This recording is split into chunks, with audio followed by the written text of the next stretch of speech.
Alright, welcome back, ladies and gentlemen. Welcome back to my YouTube channel.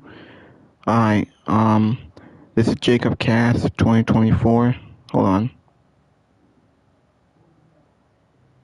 I'm trying to make sure that I got this right. Alright, welcome back to my YouTube channel. This is Jacob Cast 2024. We're going to do WWE Monday Night Raw, September 29, 2024. God damn it. I don't know why I don't know why it says 2024. It's supposed to say 2025. Why do I keep making a mistake on that? I'm gonna have to change that in my other video too. So after I get done here, but welcome back to my YouTube channel, my live stream. We're gonna do a Monday Night Raw review. We're gonna do NXT No Mercy review. That was last night on Sunday. Hit that like button, leave a comment. Please subscribe to my channel. Let me know in the comments section y'all want to see more. My video is sponsored by PlayStation. It's sponsored by my favorite podcasters and YouTubers I know. Fightful, Pro Wrestling, Salamonster Sound Off, JD from New York, and other podcasters I know of. I will let them in the super chat. I'll let you guys hear from them. Monday Night Raw was fine. They were the masses. Now, since they don't have Rusev and Carlito, that was the first match that opened the show. Dominic versus Rusev for the Intercontinental title. It was actually a very good match. I actually love the way how Dominic finds a way to win his match. It is a very good match. Dominic still a champion. We had Bayley and Raquel that were pretty decent. They're still, whether Bayley gonna turn heel or the babyface, he's like a tweener, really. The story that they're doing with her and Lyra has been very good. They're a very good match. LA Knight versus Kofi Kingston was very good. Knight got the victory. He's still in contention going after the world title. Where Grayson Waller wasn't there. AJ Styles and Dragon Lee took on, well, we know that Ludwig Kaiser is playing as El Gran Americano. I forgot who was he teaming up. Now, Gunther hasn't been on TV since SummerSlam. We haven't seen him. But I had you doing the tag team match. Now, we know that they already announced AJ Styles and John Cena for Crown Jewels. John Cena is not advertised for any shows until we get the Crown Jewels. The main event was the Usos against the Vision, the Braun Breaker, and Bronson Reed.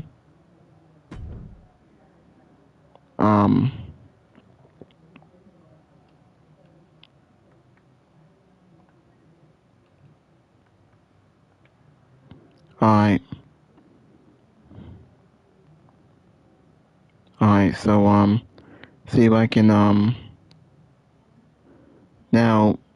I think the only big thing was that, Roman Reigns came back. He returned after 4 weeks of being taken out. He's done filming Street Fighter. I assume he's gonna be at Crown Jewels. We might get him and Braun Breaker. It looked that way.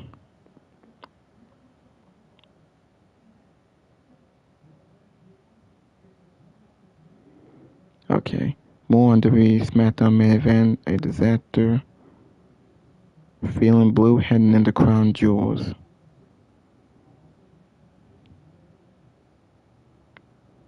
Alright.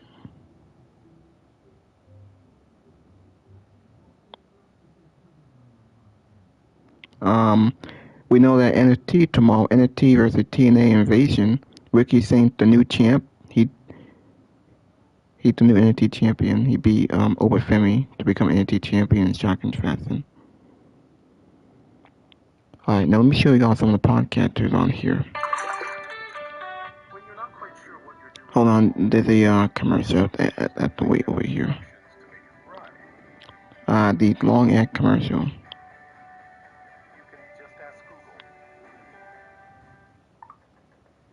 God damn it, why did it take so damn long?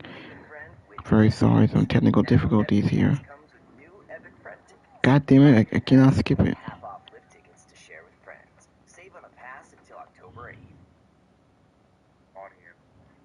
can't base your show on somebody else's shit. No, just run you and do your thing, but you gotta put together a product that more than just the pocket sickos love, or else the company stays where it's at forever. You got to expand that horizon and realize that's such a pocket niche of a niche of a niche. Now they actually announced some matches next week. We know CM Punk gonna be on. We know CM Punk gonna be on Raw next week. Becky Lynch versus Maxine Dupree next week in a non-title match. Now the show opened up with Rhea Ripley and Io Sky. They already announced that Io Sky and Rhea Ripley will team up to take on the Kabuki Warriors, Asuka and Kairi Sane at Crown Jewels in Perth, Australia next week. So that's gonna be your tag team match for Crown Jewels. I don't know why I would have put it on Raw, but I can already tell Crown Jewel the build it doesn't seem that good. It doesn't seem that hot, and it might be 5 matches again. I think the only good match was Rusev and Dominic for the Intercontinental title. Crazy low blow by Dirty Dom from Rusev, and that's how we got the victory. Now during the opening segment, Asuka sprays Io Sky with poison mist. I think it was blue. It sprayed her blue. Bailey and Lyra had a backstage segment. The WWE thought upset with fans for Nia Jax Bossett. John Cena's heel one have been one of the worst in WWE history. AJ Styles and John Cena had nothing but lazy filler for Crown Jewels. Bryan Danielson tells an interesting story on his AW return.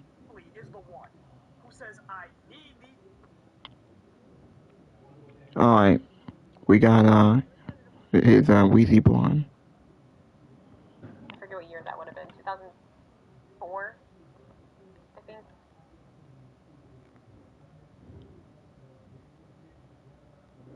There's AW Wrestle Dream, 44 minutes.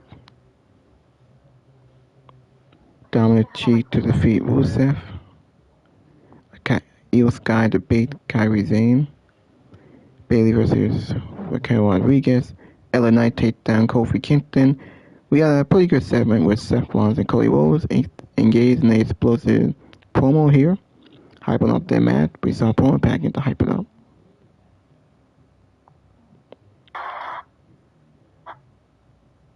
That was going on, but also at the same time, that being said, there was very few things.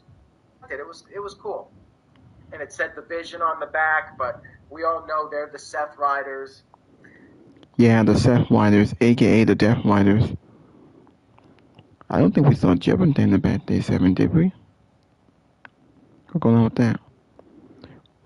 Roman Reigns gets revenge on the Vision, and after showing off the air, he shook hands with Jey Uso. We saw Jimmy looking at Roman Reigns. Could be some tension with the Usos. Jey Uso could now take his orders and listen to Roman Reigns. Jimmy might not like it. It clearly setting up for War Games. I think they're gonna be a War Games. I think we're gonna get Roman Reigns on Survivor Series. He might be on Crown Jewel. We may get him and Braun Breaker announced. And Seth Rollins was backstage. He told Paul Heyman he has to beat Cody. And Paul Heyman was a little worried. Seth Rollins seemed very...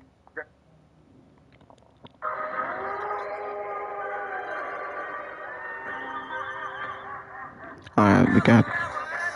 God damn it. Hey, what the hell? Finally. Hate these damn commercials. I have to wait for them. They're going to fight for pro wrestling. No, we were never friends. This is horseshit. I don't... There's no show on WhatsApp. It's just someone else. We got Joe Bear and the Grand Pooh Bear Dave.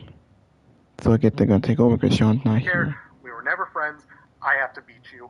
And I'm going to cleanse the timeline that says rewrite history, and it'll be a new future after Crown Jewel. I liked this because this is one of those matches where it's just the two champions. What are we doing? Brand supremacy, blah blah blah. This time they're adding the history of these two men into it, and they're bringing in the future. I like that this has more meat in it than just, hey, you're the champs, go fight each other. Yeah, I gotta agree. I mean, this kind of made me a bit more excited for the match. I just thought it was a really good, fun promo. Two of the better talkers in the game, kind of at their best, just kind of going at it. Seth had a moment right in the middle where the crowd's chanting where he kind of broke down, and I thought that was really good. The emotion was fire on that. I want to be a hater of this. I really do, because if you know me, I am a general hater of Cody because I find him corny. I do find Cody a bit corny, which is the only thing you can really knock him on, all right? I do find that. I really like this segment. I liked Cody's part. I like that they established. I like the part one, pre-tape of it to kind of establish that. I liked everything going into it. I felt like Seth was passionate. I felt like Cody had a little bit of that kind of Bullet Club-esque arrogance almost to him during it. It just felt really good. It felt really important. It also felt like Seth was getting desperate. Alright, so my will show who won the match. Dominic retained his IC title. Obviously, Bailey beat Raquel. LA Knight beat Kofi Kingston. AJ Styles and Dragon Lee beat Kaiser in a tag team. Jay Uso beat Braun Breaker. With the return of Roman Reigns. Which I think is kind of what they want to do with this. Alright, let's go into Denise.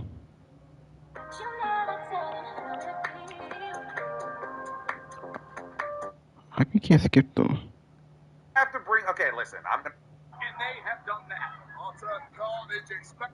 Oh man, everyone's like, what? How? It just didn't look good to me. I'm very picky about like what I'm gonna sit down and watch. If I watch a movie that's not really something that I would pick on my own, chances are I was watching with someone else. And say Roman Reigns returns. So you and I have the exact same YouTuber mentality when it comes to Roman's return. I'm the same way. Thank God. All right, so let's get right to it. Roman Reigns is back. He came out in the closing of this tornado tag match and basically helped take out the Vision. Had a chair out there. He was pissed off. But the big thing that there is to talk about in regards to Roman Reigns coming back was the closing last couple of scenes was him and Jey Uso, and he's kind of giving like the world's greatest pep talk to Jey. He's telling him like, you're the only one who matters, and I don't even know what else he was saying, but he was so intense, really building up Jey Uso, and then he's like, the whole time Jimmy is just watching, and he's not on board with this whatsoever, and as we all know, Jey Uso has been acting differently lately because of the advice that he has gotten from Roman Reigns. So let's get right to it, Santi. How did you feel seeing Roman return, as well as the interactions that we saw there with the Usos? I'm glad that Roman's back. Like, WWE is just better when he's there. I don't really know what the match for Crown Jewel is going to be. They didn't really particularly do a great job of telling us what that's going to be. Is it going to be against Braun, against Bronson, some sort of tag match involving the Usos? But then we have uneven numbers because Seth Rollins. Wait, hold on. I almost forgot to mention. I probably should have talked about NXT first. Yeah, guys, I did say I was going to talk about it. Since I already talked about Monday Night Raw, I might as well talk about NXT. Hold on. NXT No Mercy 2025. It was on Sunday. Yeah. It was yesterday on Sunday. Oh, my bad. I sneezed. Alright. Now let me talk about, hold on. Now this is NXT No Mercy. How many matches were there? Like 5 or 6? Javon Evans. We had Julia Parker and so we had Jordan Grace. We had Ava. Ethan Page. We had JC, Jane, and Lola Rice. Ricky Singh versus Open Family was the main event. Pretty sure there were 7. Wait. Was there 7 or was there 6 matches? Because there's 1. Oh, what? My bad. God damn it. 1, 2, 3, 4, 5, 6. Yeah, clearly 6 matches.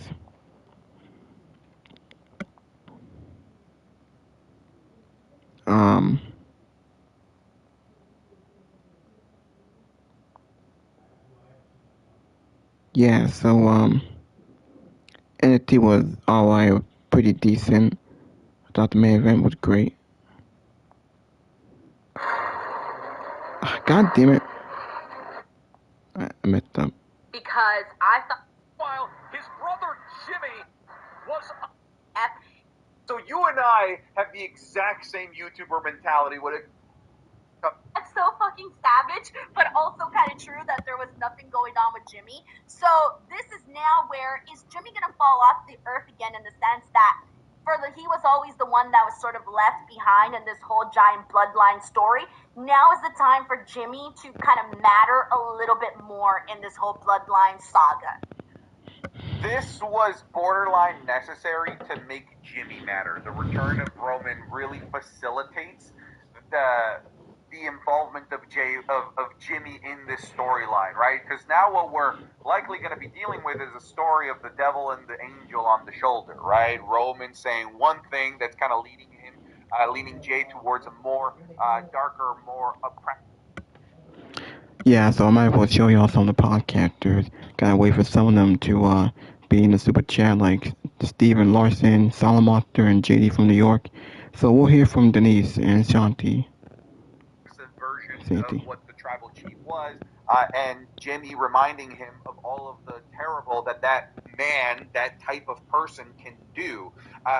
Without the return of Roman, we would have been spinning our wheels here of Jimmy just being like, nah, Jay, come on. And we wouldn't have gone anywhere. But now we actually have a major story catalyst that actually pushes us forward and can actually lead to something big for Jimmy Uso. I hope that something big is Jimmy versus Roman, right? A match between these guys kind of fighting for the soul of Jay sounds a lot more appetizing. I want your soul. You know what's your sad? Soul. You're not crazy for saying that. They would book a storyline like that. They would book it. Gets Jay Uso's soul. Big time, 100%. So I personally find that far more interesting and appealing than Jay versus Jimmy again. Yes, I'm with that. As crazy as that sounds, I prefer that more of the who wants his. I'm not saying literally have his soul, but figuratively, right? I would love to see something like that play out because I want to see Jimmy get into himself where he starts feeling like, you know what, maybe the world was against him, maybe the world conspired against him, and that's why he isn't champion. So I'm kind of liking where we're going with this. You know, originally I had kind of thought about, and now I think this is out the door because I think we're going to revisit, or we're going to get into Seth Rollins and Roman Reigns. Like, that to me feels like the end game here at some point. After he's done with Cody Rhodes in the Crown Jewel match, I think Seth and Roman is going to be up next. But you know what I actually had thought, and I was thinking this prior to Roman actually coming out, I thought, what if Roman ends up being John Cena's final opponent? That's where I was kind of thinking before he came out here today. So now I'm thinking, okay, well, now that's probably out the window now. All right. Is that? I don't even know. I have no idea. I thought we were going to hear about John Cena's final opponent sometime soon. I thought I saw a report saying that we were going to find more information about John Cena's final opponent. I don't want it to be Roman. I feel it wouldn't be the worst though if it's Roman, right? Like, that's a big name. But does it make sense now that everything else is going on? No, it doesn't make sense. It also didn't make sense for John Cena to get eaten alive by Brock Lesnar in front of a bunch of Make-A-Wish kids, but here we are. So who cares what makes sense? Yeah, you might be onto something. All right, we got Joe Compton here who says, if Santi is playing with his Kabuki warrior, let's hope he used Buchu, promo code Denise. Hey, yo. Those are the rumors going around, by the way. Everybody was telling me you were in the bathroom playing with your Kabuki warrior. Well, you want to know why, right? So people ask me what my what is the question? What my hear me out is? You know that question? I've never heard that question. So is it like your boomer take? Like when you have like an old... Not quite. No. Hear me out is like... oh, God. We're going to get into this because I want to hear your hear me out. Hear me out is what fictional character you find attractive and or would bang is the question of like, hear me out, right? The guy from Mulan. Okay, all right. So that's a pretty normal one. Yeah, I said Fiona from Shrek when she's an ogre. That was my gear meow. You gotta make sure you emphasize that with her. He would not. Another option for me would probably be Eric. Blue chew. The championship belt. A few and far between in terms of matches. You compare it to Sami Zayn's current reign, or Becky Lynch's reign. Dominic Mysterio has kind of been a ghost as an Intercontinental Champion. I feel like they've gotten Dominic Mysterio wrong in multiple facets because I thought he was going to be a babyface after WrestleMania. Like, I thought that was it. Like, that was going to be the moment that he was showcased differently on the show, and it didn't end up happening that way. And then I also thought that, they've just been taking so long with this Judgment Day breakup. It's getting, I don't even know if I'm that interested anymore. Oh, we're like years in. It's been going on for much longer than people actually think. Like, this Finn Balor and Dominic, a little like stare down with each other, and like, are we friends? Are we not friends? Are we brothers? Dude, it's over a year long. I think I'm more so over Finn Balor and JD McDonough as champions. I felt so stupid today when I was watching their promo.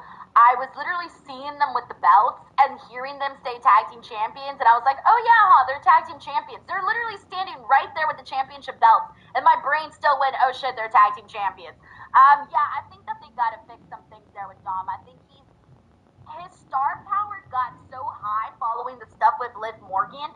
I don't think they've necessarily capitalized on that just yet. Like, he's far more famous than what he's presented on right now on the show. It just doesn't match. Thank you, Lucky Charm. We got Stephen Marchulli here who says NWO got back together, so will Bloodline. Yeah, we missed the Bloodline, this version of the Bloodline. Thank you so much to Darpeet Shaw, who just became a brand new member of the DWO. Welcome, bro. A-Ship says, Denise tells Santi his beard sucks. Over, you would think, right? Rhea would go after Stephanie Vaked. Like, logically, that would make sense. But if you put them in the tag team division, have them going after tag team gold, it's a good way to give Stephanie Vaked a grace period away from an EO, from a Rhea Ripley, while they're doing side quests, so that Stephanie can build up. Ski and ride Breckenridge with Epic Pass. Save on Jay, Jimmy, Roman now. Because Jay and LA Knight are at Perth, right? They have a match? Do they have a match? Oh my god, did I just make that up? Did they? Oh, they had that match last week on Raw. Never mind.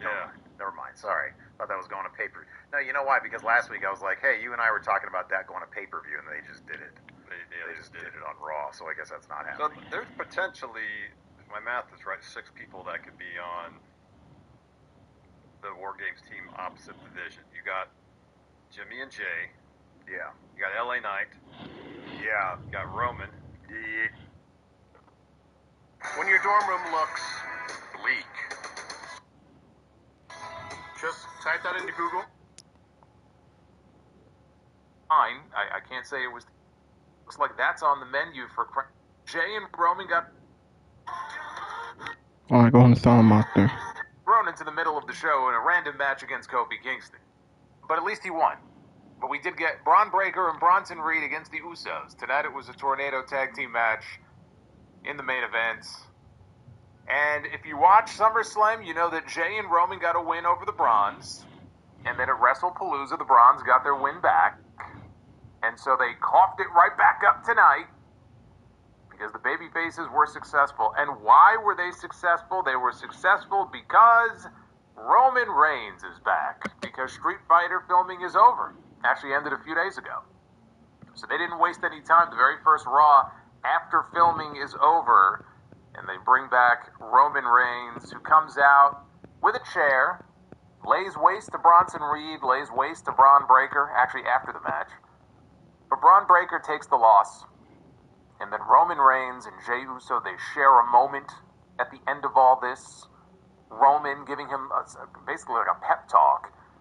And they had this very interesting camera angle of Jimmy Uso standing in the background against the ropes just watching. Looking on, not very approvingly, looking on very skeptically. Not exactly happy maybe with the way that Roman has been influencing his brother. And so they're trying to add a new layer here to this bloodline story. I don't know where this is going. But if they want to play out a little bit of drama here amongst the Usos and Roman, not that we haven't seen this before, but it would be a welcome change because what they're doing right now isn't very interesting, but this could be, depending on where they take it. I don't want to say someone's going to go heel. I'm just wondering exactly where this could potentially go if Jimmy doesn't like what's going on between Roman and Jay. Or who else maybe they bring into this story. We'll find out.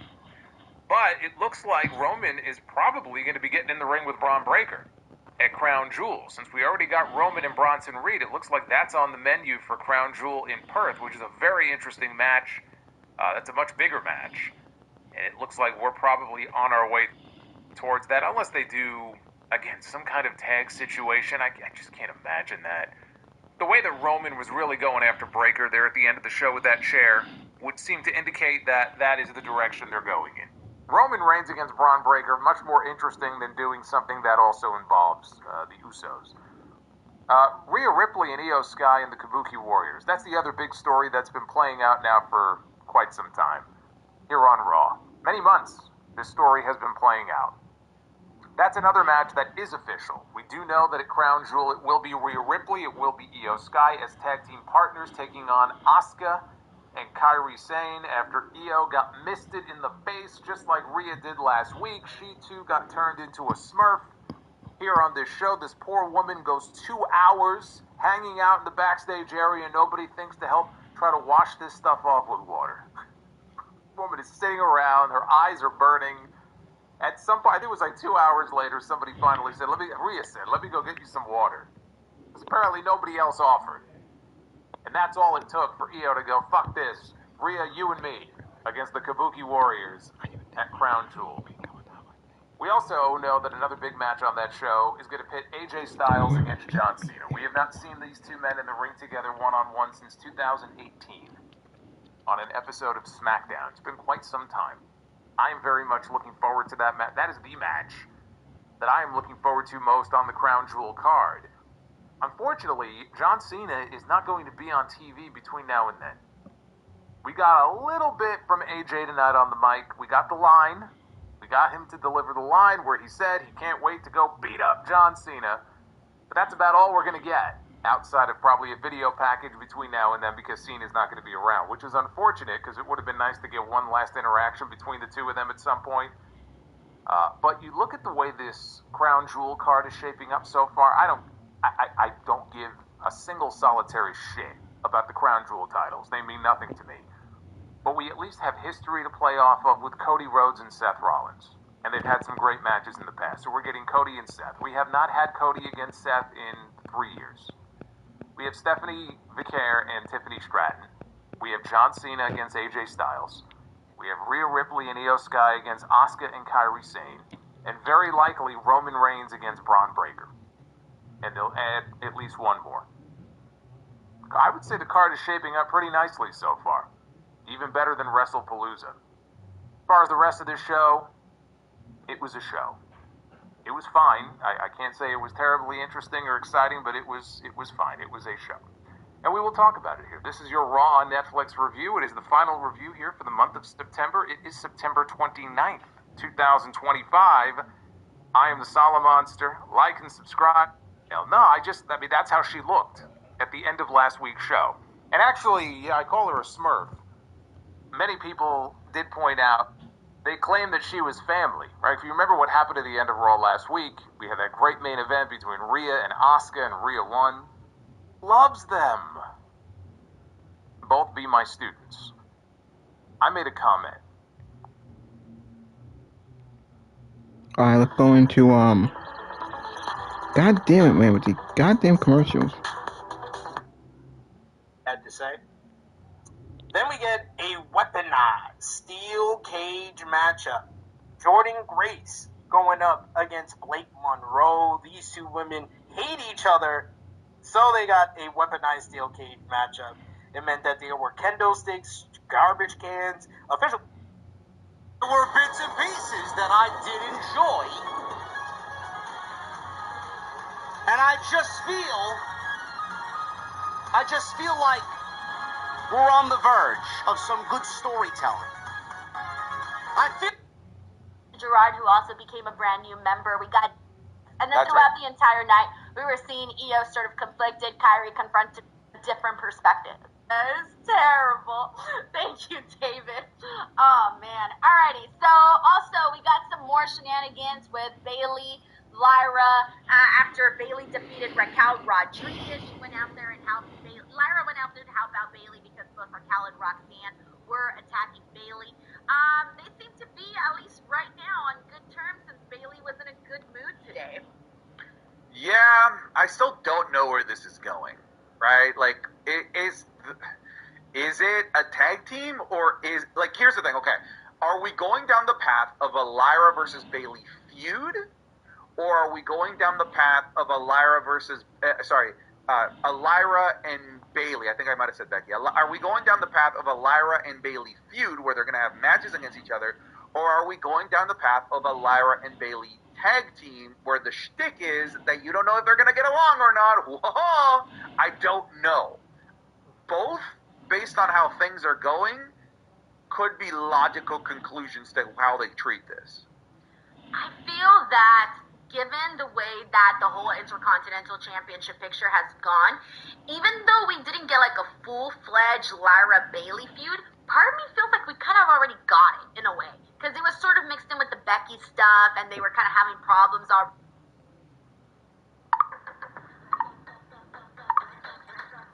Be the friend with the benefits.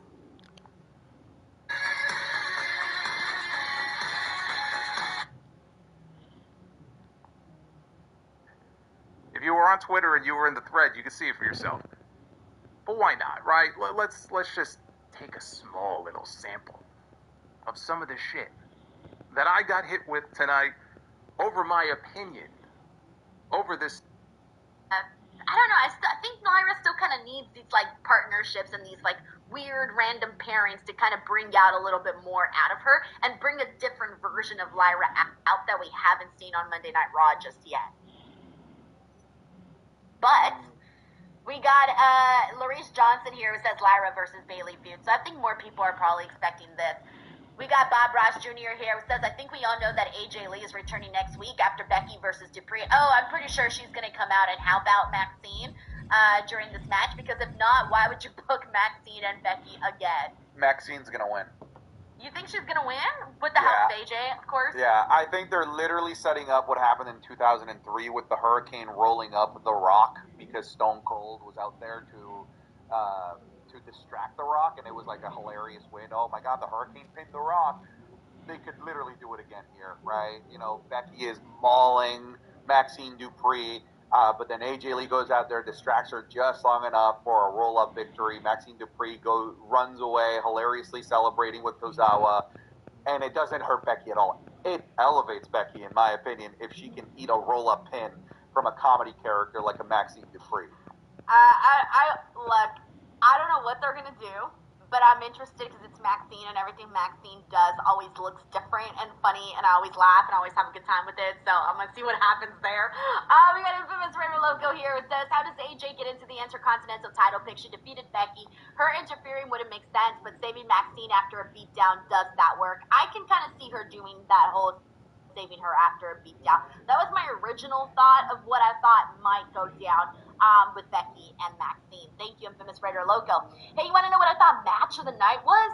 Greatest match I've ever seen. It was awesome. LA Knight and Kofi Kingston. I'm just kidding, by the way. Here's the thing, man. I didn't really mean that. The New Day is the island of misfit toys now. When you have a main event caliber guy that you're like, I'm kind of done with you now. Let me discard you into New Day Island. They did it to Penta. They've done it here to LA Knight. Like, is LA Knight and Jey Uso done? Yeah, I guess. It literally makes no sense now for LA Knight to be part of that. Like, he is about his fifth a wheel, now a sixth wheel with Roman Reigns being there. And when I look at the path for the rest of the year for LA Knight, at this point, Denise, he'd be lucky to get on the War Games team. Because I look at, like, who could be on that War Games team, and I'm doing the numbers, right? Jimmy. If we're looking at potentially Cena, the way things are going with Cody Rhodes and Seth Rollins, I see Cody being in there. And then that fifth one, I mean, Roman, potentially. So it's not looking good for LA Knight. No, I can count 5 people that WWE would pick over LA Knight for Survivor Series War Games. Yeah, this was just very, like, it wasn't bad, it was just very dull. And I think that was the part where I feel bad, but I almost feel like I'm automatically tuning out for certain segments, and one of them is with the New Day. And I never thought that was where we were going to be at, because, Santi, when you and I started our Raw post show, that was the first show you and I covered, was the New Day turn on Big E. Yeah, like one of the best heel turns I've ever seen. Like, legitimately, one of the best heel turns I've ever seen. Literally, and this is where we ended up, which was not much at all.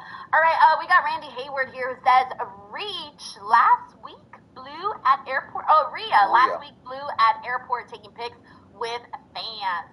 I feel like there's always those videos coming out of, like, the wrestlers being harassed and stuff. When I landed in Las Vegas for WrestleMania this year, I saw, like, a crowd of people, and I turned, and from the back I see this beautiful blonde woman, and it took me a second to realize that this beautiful blonde woman was being asked to sign autographs, right?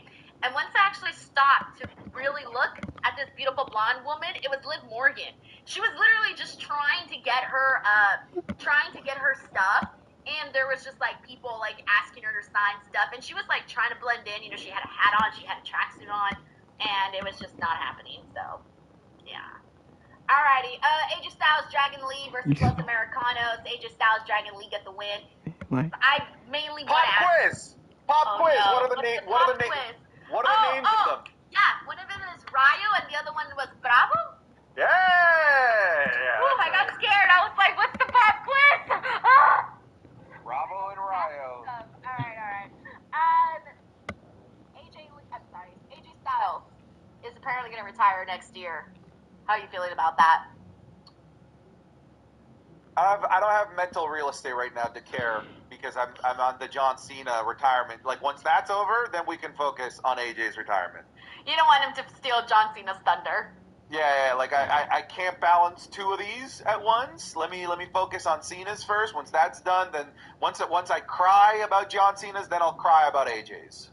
We also got Randy here who says, covered in the mist. Oh yeah, I did see that picture of Rhea taking pictures with fans, covered in mist for sure. Alrighty, everyone. That, my friends, was Monday Night Raw, September 29th. So thank you guys so much for joining, as always. Santi, I see you next week still, right? Or is next week the week you're gone? You're gone next week, right? Yeah, this is my last episode for the next 2 weeks. I'll be back. Wow, Santi running from the grind. I'm so disappointed. There it is. I'm on the... Choose any food item from the Paddock Lounge menu and get a $10 game card. Thoughts and prayers. My thoughts and prayers to everybody. Who am I taking in the playoffs this year? Well, I don't really give a shit. I'll tune in here and there. I'm not going to sit down and watch any games. If I was to choose one team, fuck the Phillies. Fuck the Phillies, by the way. Fuck the Yankees. Can't stand the Yankees. They could fucking go kick rocks. Overhyped, bunch of fucking overpaid corporate. Yankees are too corporate, bro. I can't get behind that. Mets are corporate too. No wonder why people can't stand them. Dodgers, fuck the Dodgers, fuck the Phillies, fuck the Yankees. Fuck these teams. All the big market teams, man. Stick it where the sun don't shine. I am going with 2 teams. 2 teams. One, the Red Sox. The Boston Red Sox. And the team I really want to win, I'm going for the Chicago Cubs, bro. I'm going for the Chicago Cubs.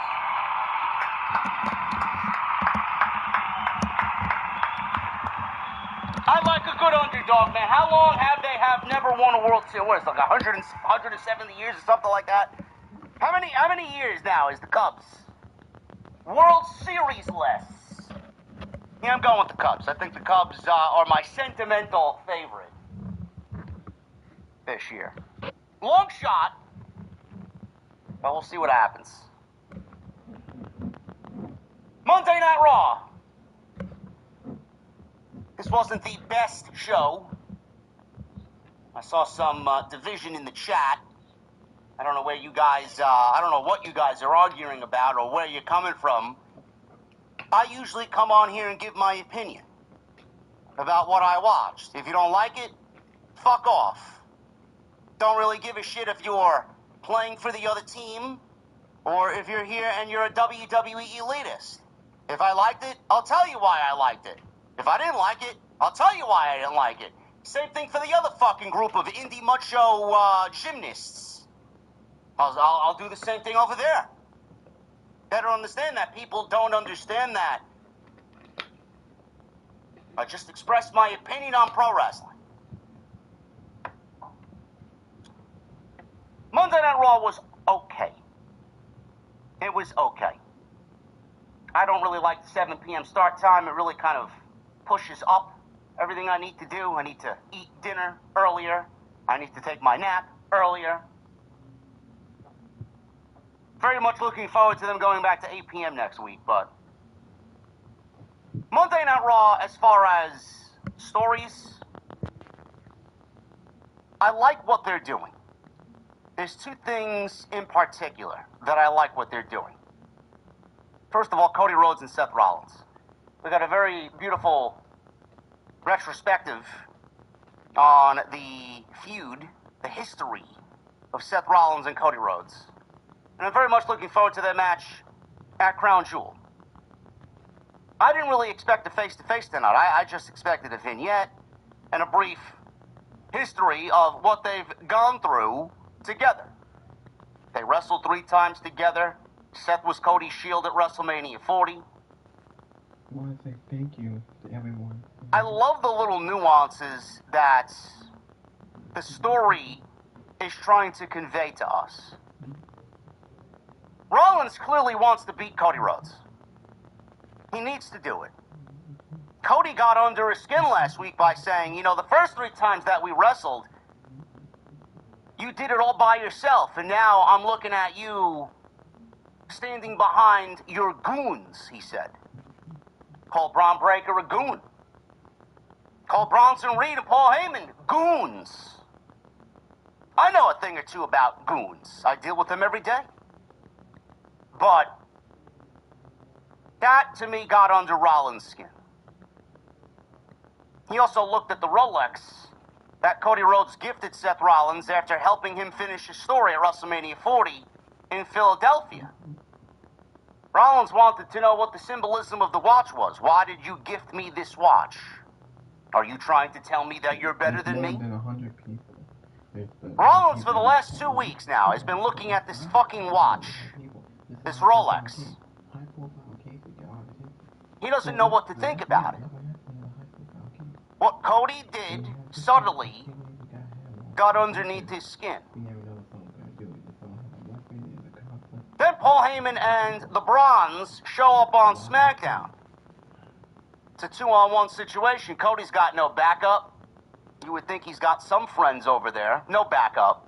He did have Randy Orton. Randy Orton came out to aid him in the attack against the Vision. But after that attack, it took us into tonight. And Seth Rollins and Cody Rhodes met face-to-face again. And Cody wanted to know why the Vision was on SmackDown. They're a Monday Night Raw group. You guys are employees of Raw. Appreciate and vigilante justice. Cody insinuated that Paul Heyman is the one in charge here.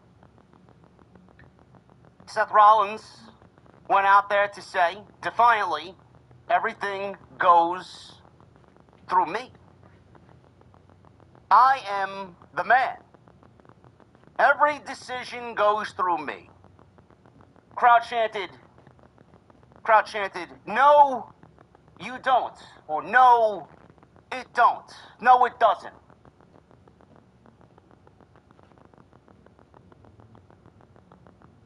After that promo segment, Seth Rollins was in the back before the main event. Again, he's looking at the fucking watch, and he's looking down, he's looking all kind of in thought. And he tells Paul Heyman out of nowhere, as Heyman's getting the Bronze ready for the main event against Jey Uso and Jimmy Uso, I gotta beat him. Of course you're gonna beat him. You're Seth Rollins. No. I gotta do this, Paul. I gotta do it. I gotta beat him. Cody has now gotten into Seth Rollins' head so badly that it is now causing Rollins doubt if he could even beat Cody Rhodes. See, this is where it gets interesting. Paul Heyman's the Oracle.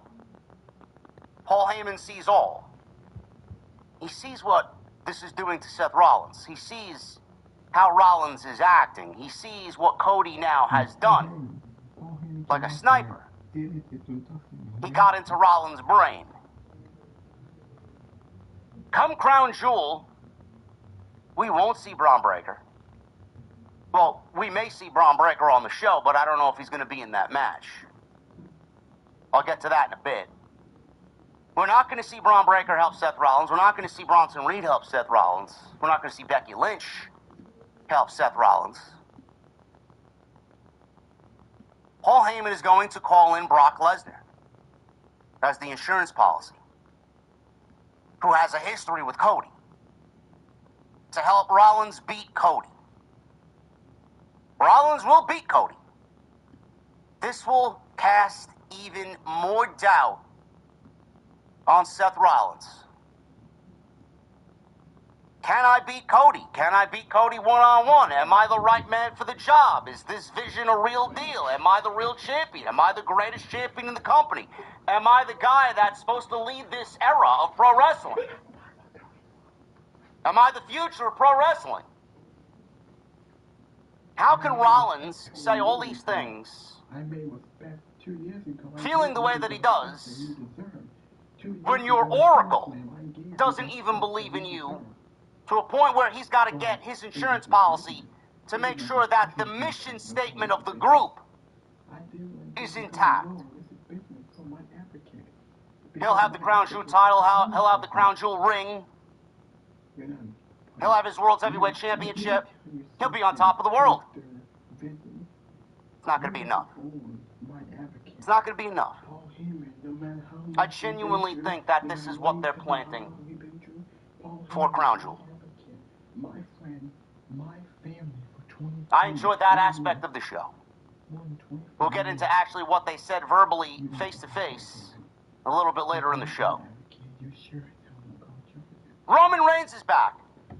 This is the other story that WWE is planting long-term. And we've started to see what Jey Uso is turning into. Jey Uso's been undergoing an attitude change. He's been going under this tougher exterior. He's got a little bit of an edge to him now. It's all because of LA Knight. He's obviously feeling this way for a very specific reason. Get ready to take on every trail and every turn in the Jeep Wrangler Unlimited Sport Ad.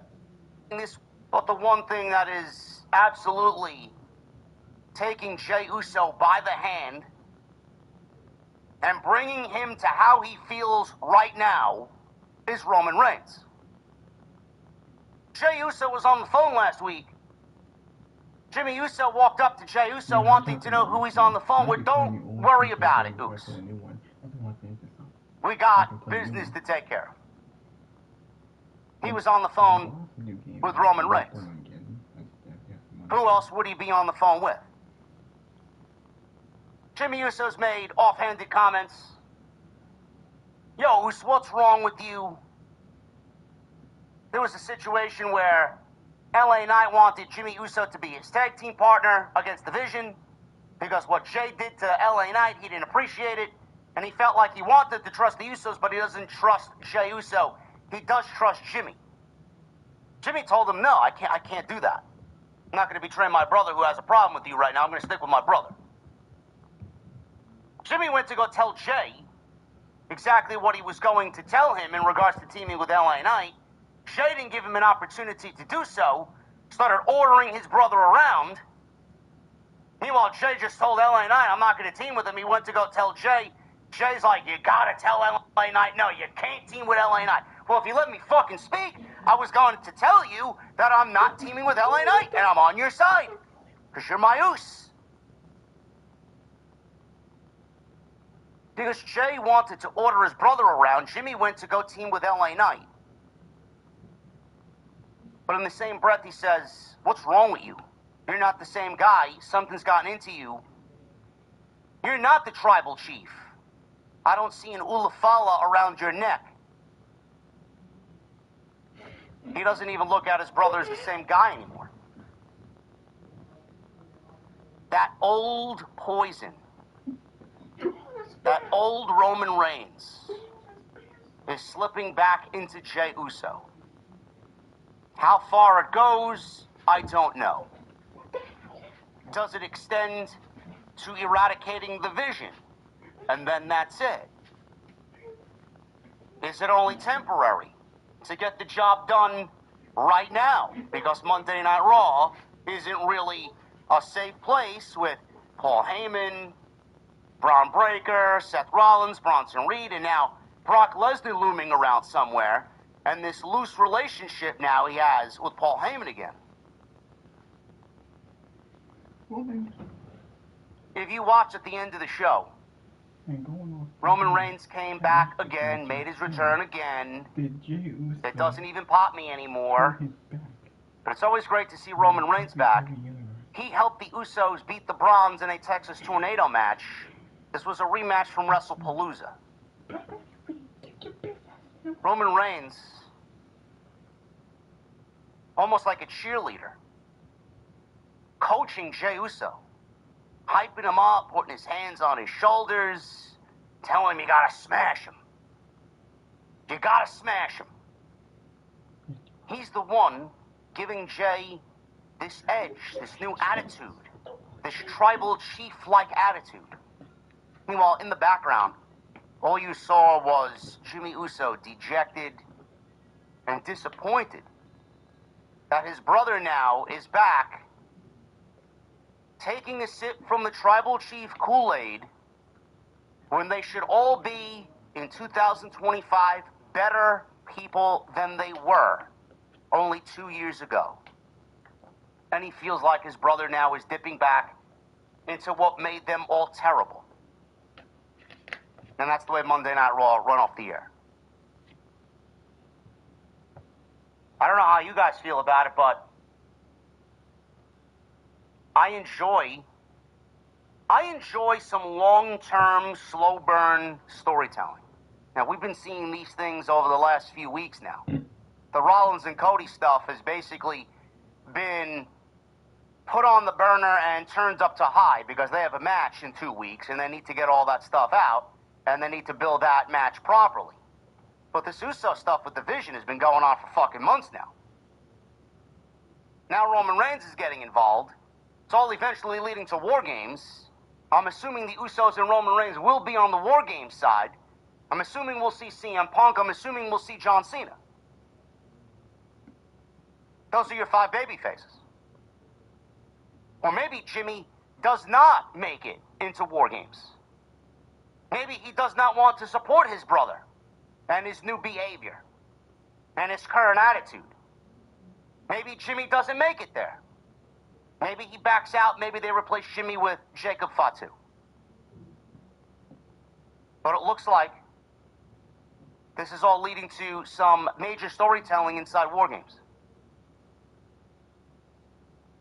Monday Night Raw's got that slow burn as far as these 2 separate stories. I genuinely feel like we need to continue what we're doing, continue to build momentum.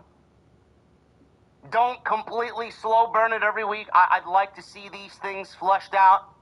I'd like to see these stories take shape, especially the Bloodline one, or the Roman Jey Uso, Jimmy Uso one. I'd like to see that fleshed out a little bit more, dive into that one a little bit more deeply. But you see all the things that are happening week by week by week by week as far as Jey Uso's decline.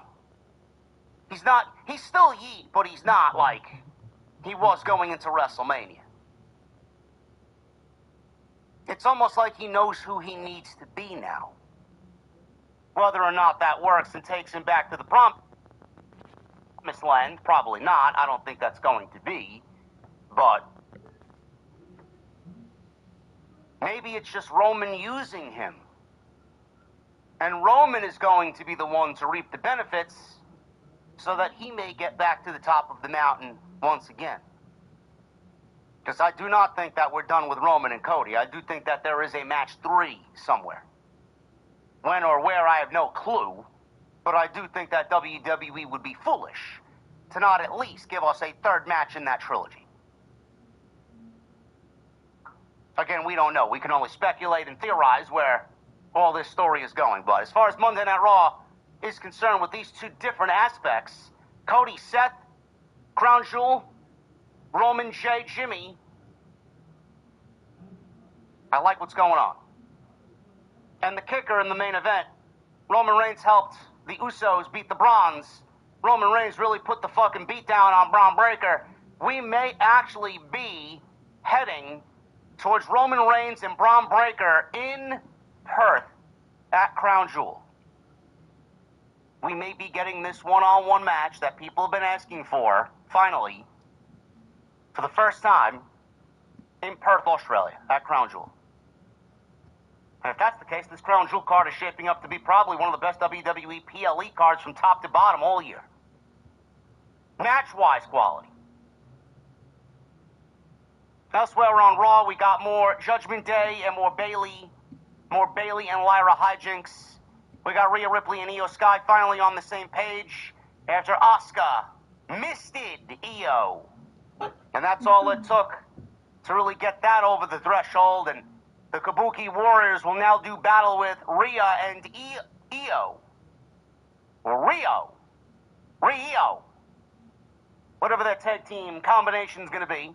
No, not Riho. We don't speak of Riho over here. Nobody wants to see Riho over here.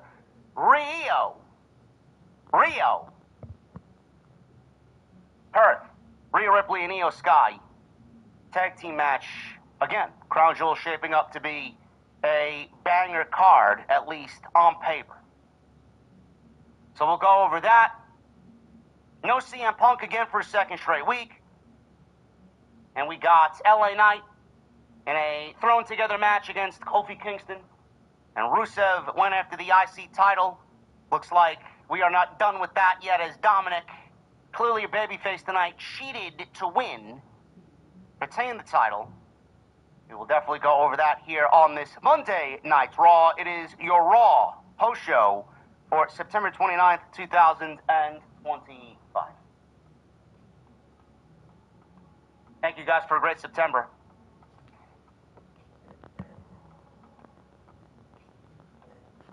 I got a little stumped today. Normally on Monday I start to kind of piece together what my week is looking like. Tuesday Night Titans went live on Thursday last week. We were live on Thursday, not Tuesday last week. If you guys missed it, go check it out. Some really great discussion as far as WrestlePalooza and All Out. We did not want to disappoint the fans, and I felt like, and Jason felt like, it was a needed episode because there was just so much going on. A lot of wrestling the past weekend, and we did not want to not be here for it. But now that we did Tuesday Night Titans on Thursday, we have Friday, Saturday, Sunday. Saturday and Sunday, nothing happened. Legitimately nothing. Nothing all day today. There's no news. There's nothing exciting to talk about. We had SmackDown. We had Raw tonight. We had Dynamite, which we basically discussed on Thursday because we happened to just follow Dynamite last week. So we don't even have a lot of AEW to talk about. There's really not a lot, is what I'm saying. So I'm a little stumped on what we're going to do for Tuesday Night Titans tomorrow. Now, there is some news, but it's not substantial enough to do a regular Tuesday night show. So what I'm thinking is maybe we pull poll the fans on Twitter, and we do a large portion of the show highlighted by Ask JD and Solo. I'll come up with some stupid hashtag, and you guys can ask us questions. And I want it to be pertained and contained to what is going on today. No old school questions. We don't want anything from 1997. But keep it to the current news feed, the news cycle. So we'll see what we can do, man, but it's looking like a pretty bare bones show tomorrow for Tuesday Night Titans, so. Let's go into Just Alec, another podcast I want to show y'all. Got multiple parts, but need just one answer. I said Big MGM twice. Big MGM and Mrs. Firestar Heart, Angel Holland. Apparently he was advertised this week, and then they said, nah, we'll save him for next week. So that was weird. Don't know why they did that, but it is what it is. I don't see Bailey going heel either. I think We know that Roman Reigns could watch Jey Uso, the Eel Sky betrayal storyline. Bailey's gonna be the tweener. She's a heel and baby face at the exact. Alright.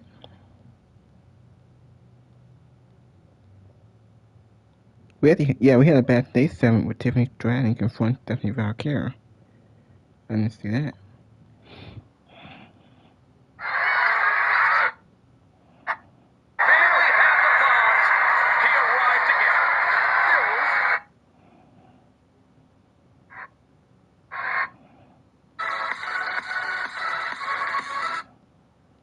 Alright, okay.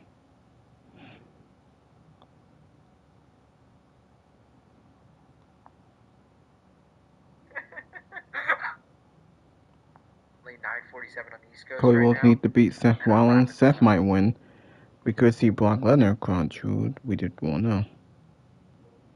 So I'm curious how that is. Okay.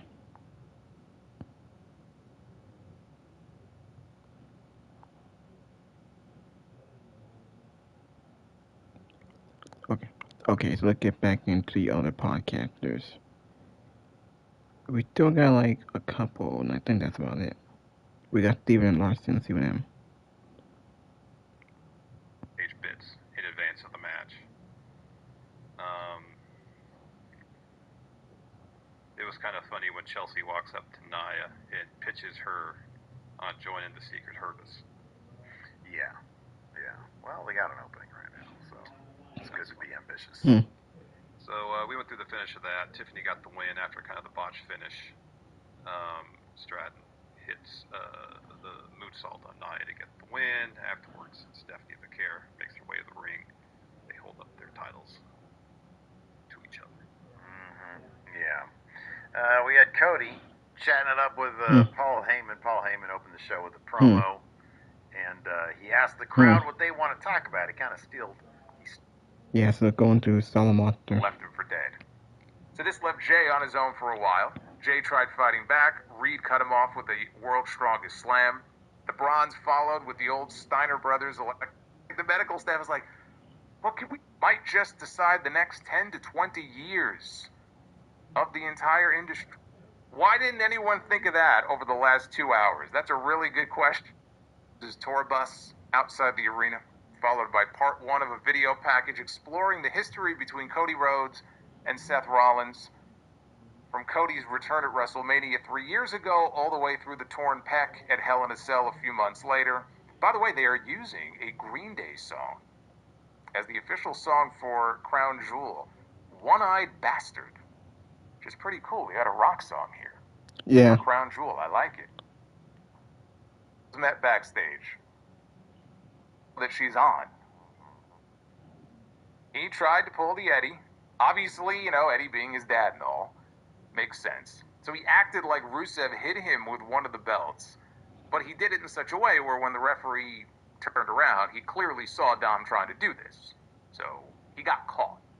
he got caught in the act by the referee Eddie Orengo, and as Orengo took the belt and went to go put it away, put it back outside, Dom low-blowed Rusev with a mule kick, and then he rolled him up deep, a deep stack.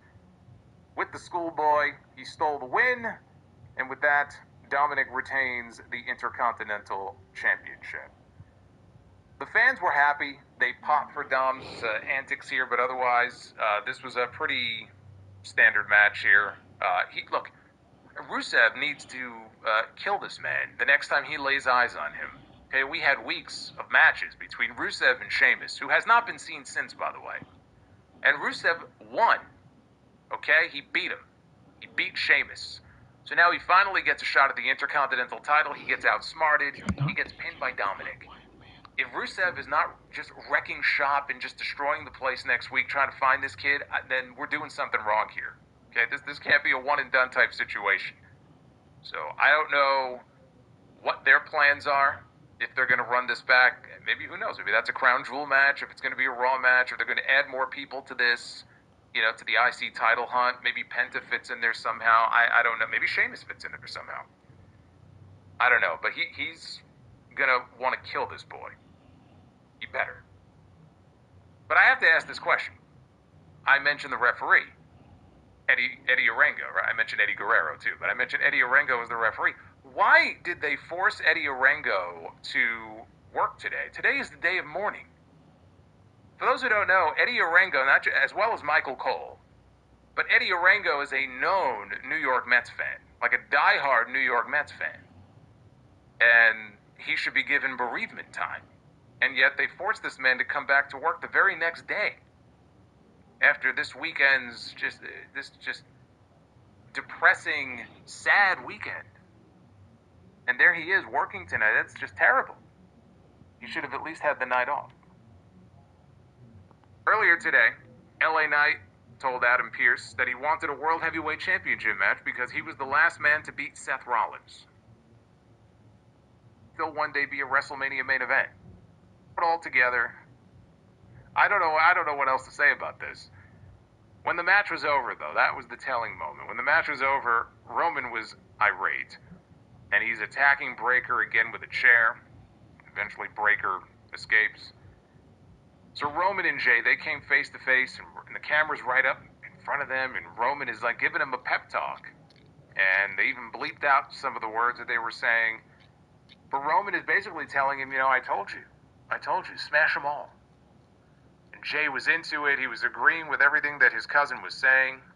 And the way they shot it, again, you could see Jimmy Uso standing just a few feet away in the background up against the ropes watching this.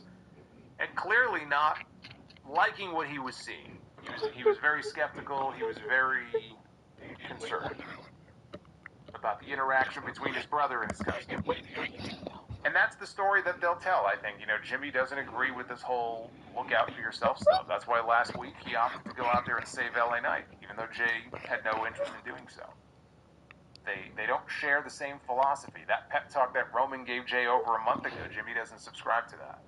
But now he sees that his brother has, once again, all these years later, it's as if his brother is being corrupted all over again by Roman Reigns. That's the story I think that they could pursue here.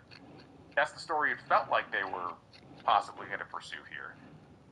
And just would add another layer to the Bloodline story. I know it feels like, we're going back to this again, but it is an interesting little wrinkle to throw into the Bloodline family stuff if that's what they wanted to do. But it also sure felt like we were setting up a singles match here for Crown Jewel, which is not official yet, but I expect it to be between Roman Reigns and Braun Breaker, because we already got Roman and Bronson Reed and the shoes, right? The shoe La Fala, that's all in the past now. Roman and Breaker is a big match. Roman and Breaker could still one day be a WrestleMania main event, in the next few years. But doing that match at Crown Jewel, which I think they will, the Battle of the Spears, that's going to be a big match. Now, we know Roman won the last match here, but against Breaker, I'm sure the temptation there is to have Roman win in a competitive match, but man, it would mean a lot if Braun Breaker could go out there and actually beat Roman Reigns. What a feather in his cap that would be, instead of just hanging with the guy. So that's a big match to do. Now, next week, Raw is going to be in Dallas. Raw is back to its normal start time for 1 week only. 8 p.m. Eastern, 5 p.m. Pacific. Be aware of that. The following week is the Raw after Crown Jewel. Crown Jewel is in Perth. Crown Jewel is airing at 8 a.m. Eastern time, which means Raw that Monday, I believe, is airing at 8 a.m. Eastern time. After that, I don't know what the plan is. I've read reports that, they might stick to the 7 p.m. Eastern start time more often for the remainder of the football season. I don't know what they're going to do. But for next week at least, my birthday. We're back to normal time for Solid Monster's birthday. Next month, we're going to have a big birthday celebration on the stream next week. Everybody's invited. So that'll be next Monday. But on that show next week, CM Punk is back. They didn't say anything about AJ Lee, but CM Punk will be there. Becky Lynch is going to wrestle Maxine Dupree, non-title match. Maybe that's where AJ Lee shows up. And Lyra Valkyria goes one-on-one with Roxanne Perez. So that is the current early lineup for Raw next Monday. Let's take a look at the Twitter poll. The cesspool will be going in, but Stephanie McMahon. Because were it not for Stephanie McMahon... This is Hunter Mountain. Catskill views, but like New York vibes. For a new champion. Dominic came out with JD McDonough and Finn Balor. This was good. I enjoyed this. Man, oh man, is Dominic Mysterio over. Holy shit. Holy shit. Dominic Mysterio is basically working in a heel faction, disguising himself as a babyface. It's crazy.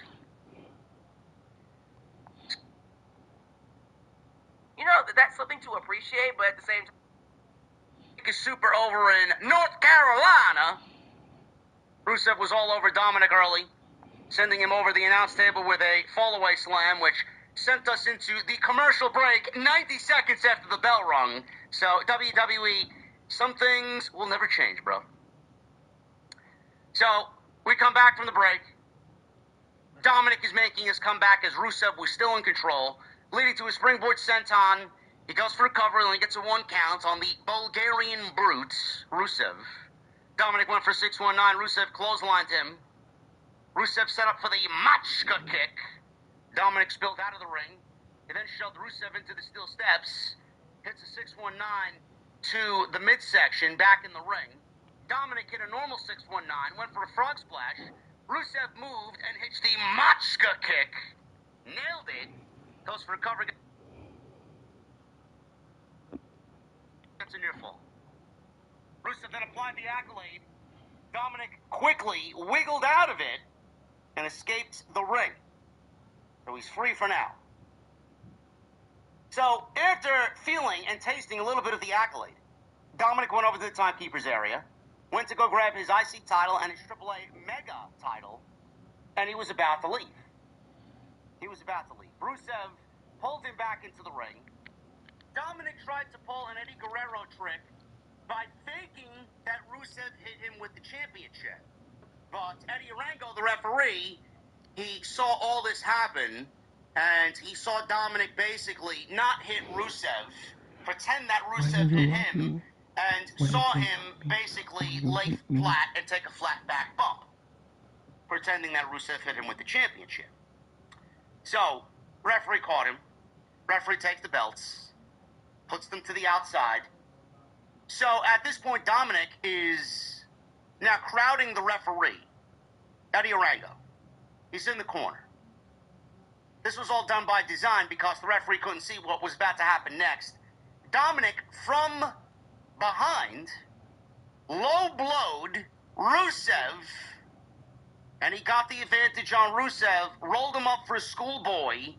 Referee didn't see the low blow, otherwise it would have been a DQ.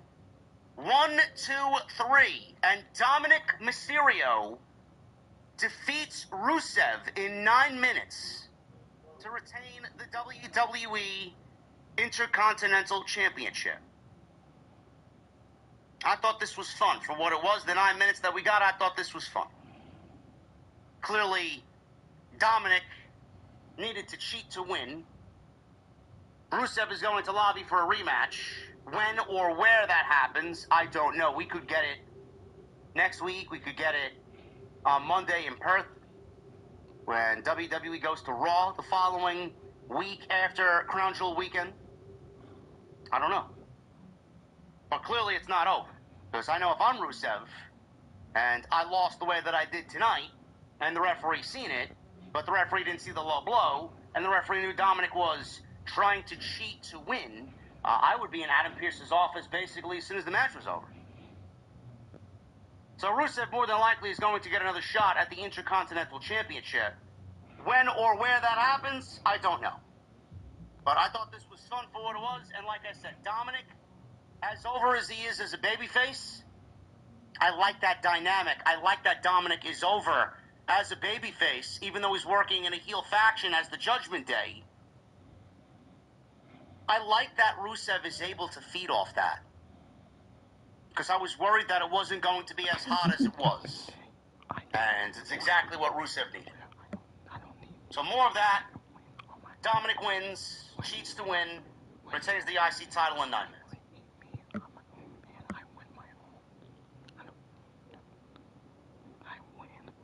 Bailey.